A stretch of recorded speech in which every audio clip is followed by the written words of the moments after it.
Hey everybody, Alex Kazora, SteelersDepot.com, back with some more Pittsburgh Steelers tape breakdown and analysis. I have been waiting to do this video for a while, my first special teams video of 2024, for as much as Justin Fields played well in the run game, won late, and the defense was spectacular. Special teams, a big reason why Pittsburgh beat the Chargers. Let's talk about it.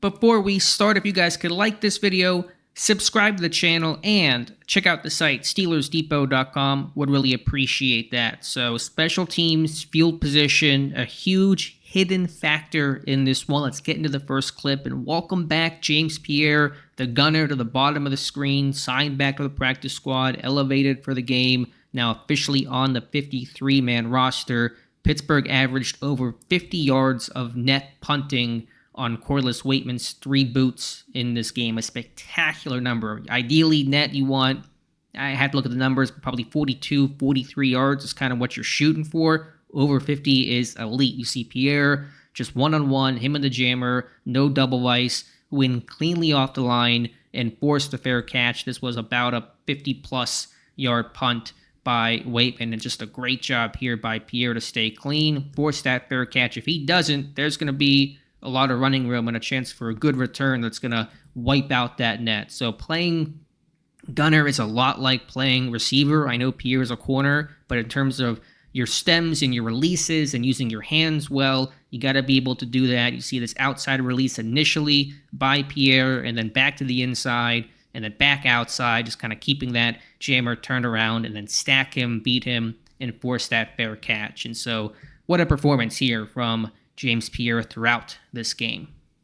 And let's go right back to it later. Punt here from Waitman, this time Pierre the gunner to the top of the screen, still here on the left side, but different angle. And what a great release this is by James Pierre to win so cleanly, forced a fair catch at the 8-yard line, where again we're talking 50-plus yards net here, and we're getting a fair catch at the 8 to really back those guys up, create some long field. So that was a theme of the day. So just watch this release, and again, it's one-on-one, so you better be able to win this when you're double-teamed, which he was on his other rep, the one that got returned for 5 yards. That is tougher. Still have to win, but you're going to make a team pay for that more aggressive pressure look, even though they're not really sending everybody. I don't know what the intent was here from the Colts, but you're just getting this really clean release, and never even lays a hand that jammer doesn't on Pierre, and forced the fair catch right there. Man, that is big-time stuff to preserve that net, force the Colts offense to start backed up near their own end zone.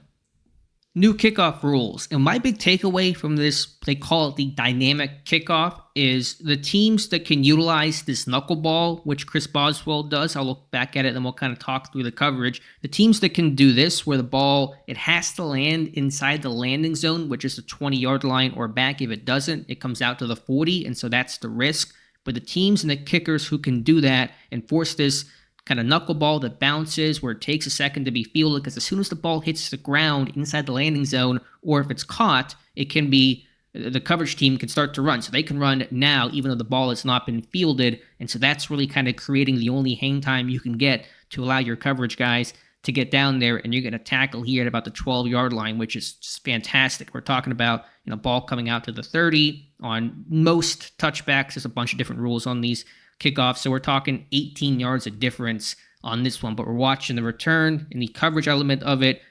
It's been compared to a run, like a stretch run, is kind of how some coaches are thinking about this new kick return and this style. And so we're playing run defense here, and we're going to have good lane integrity, and we're going to spill the run, just in the way that when you're playing the run and stopping J.K. Dobbins, we're spilling the run. We're going to force the returner to have to bounce and run horizontally instead of vertically. So we're doing the same exact principles here. We're spilling and we're containing. So we got Leal, defensive lineman, able to be used on this new return model. He's going to spill it. Herbeck's going to spill it. Jalen Elliott right here, he's going to spill it. We're getting this returner to run laterally. They're winning their blocks. They're getting off of blocks here. And then Rodney Williams, who was brought up to replace Michael Pruitt. He's the edge guy. He's like your outside linebacker. He's got to contain and force this run with this return back inside.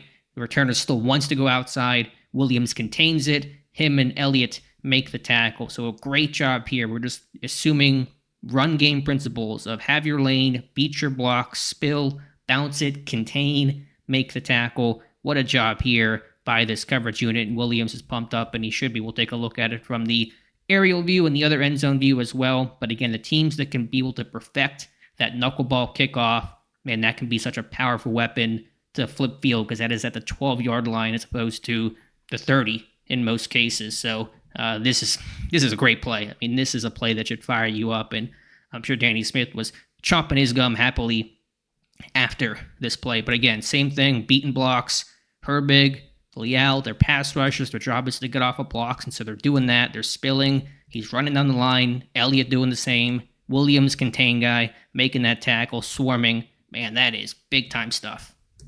Last clip here, another kick coverage that backed the Colts up, and this is going to be a more traditional kickoff that's going to be caught, and so no one can move until the ball is fielded. Returner brings it out, and Pittsburgh makes him pay for the aggression. Just a great job here, in this case by DeMarvin Leal and Miles Killebrew, beating their blocks, winning cleanly, and making the tackle. And so Killebrew down here, he's winning.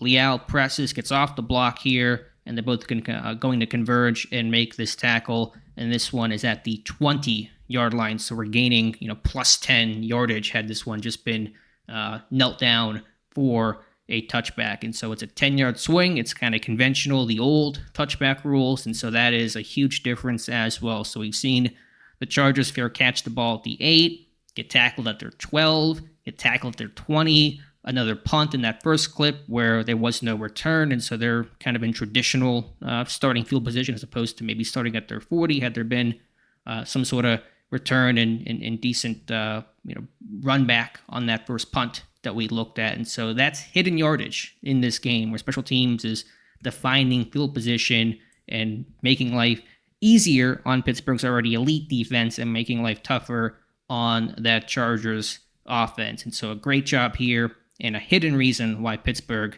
won this game. So that's it for today's video. Appreciate you guys watching. Please like this video. Please subscribe to the channel. And of course, check out the site, SteelersDepot.com. Thank you again, and we'll talk to you soon.